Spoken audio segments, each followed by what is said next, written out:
ছাত্রলীগের নেতারা আমাদের বিএনপির ভারপ্রাপ্ত চেয়ারম্যান তারেক রহমানের নির্দেশনায় শিক্ষার্থীদের চোখে আগামী ছাত্র রাজনীতি ও বাংলাদেশ বিষয়ক মতবিনিময় সভা করেছে জাতীয়তাবাদী ছাত্রদল।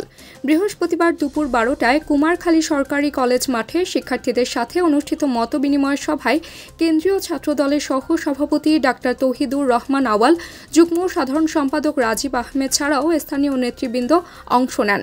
এ সময় নেতৃবৃন্দরা বলেন, শিক্ষার্থীদের মতামতের ভিত্তিতেই আগামী দিনে ছাত্র রাজনীতি পরিচালিত হবে। সেই লক্ষ্যে বিএনপির ভারপ্রাপ্ত চেয়ারম্যান তারেক রহমানের নির্দেশনায় আমরা সারা দেশের শিক্ষা প্রতিষ্ঠানগুলোতে গিয়ে শিক্ষার্থীদের সাথে মতবিনিময় করছি। তারা কেমন ক্যাম্পাস চায় সেটা জানার চেষ্টা করছি। এ সময় শিক্ষার্থীদের মাঝে বিএনপির ভারপ্রাপ্ত চেয়ারম্যান তারেক রহমান কর্তৃক জাতির সামনে উপস্থাপিত রাষ্ট্র কাঠামো মেরামতের 31 দফার লিফলেট ও খেলার সামগ্রী বিতরণ করেন কেন্দ্রীয় নেতৃবৃন্দ।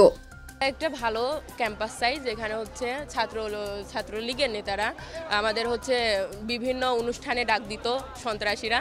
তো আমরা চাই আমরা ভালো মতো পড়াশোনা করতে চাই, যেখানে আমরা এরকম মিছিলে যোগদান করলে আমাদের পড়াশোনা অনেক ব্যাঘাত ঘটতো।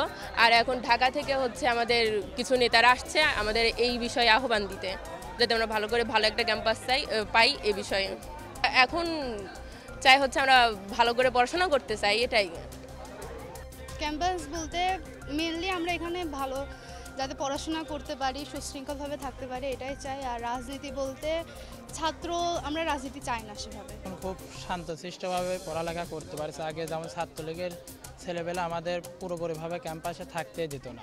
তারেক রহমানের নির্দেশে আমাদের সাংগঠনিক ছাত্রদলের সাংগঠনিক অভিভাবক তারেক রহমানের নির্দেশে শিক্ষা বান্ধব, কর্মী বান্ধব এবং ছাত্র বান্ধব, শিক্ষার্থী বান্ধব ছাত্র রাজনীতি করতে চাই। সেই শিক্ষার্থী বান্ধব ছাত্র রাজনীতির আমরা মেসেজটা সাধারণ শিক্ষার্থীদের মাঝে ছড়িয়ে দিতে এসেছি। রাষ্ট্র কাঠামো মেরামতে যে 31 দফা দিয়েছে, সেই 31 দফার আলোকে আমরা প্রতিটি শিক্ষা প্রতিষ্ঠানে যাচ্ছি।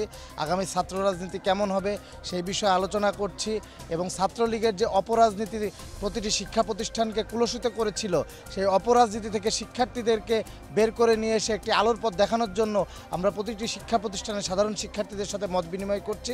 বাংলাদেশ কিভাবে গঠন করা যায়, কিভাবে সুন্দর একটি বাংলাদেশ গঠন করা যায়, সেই ব্যাপারে মতামত নিয়ে আমরা দেশনায়কের কাছে সেই বার্তা পৌঁছানোর মাধ্যমে আমরা আগামীতে যে বাংলাদেশ গঠিত হবে, একটি সুন্দর সমৃদ্ধশালী বাংলাদেশ গঠন করার মাধ্যমে আমরা শিক্ষার্থীদের সেই নিশ্চয়তা দিতে চাই যে সারা বাংলাদেশের শিক্ষা প্রতিষ্ঠানগুলোতে।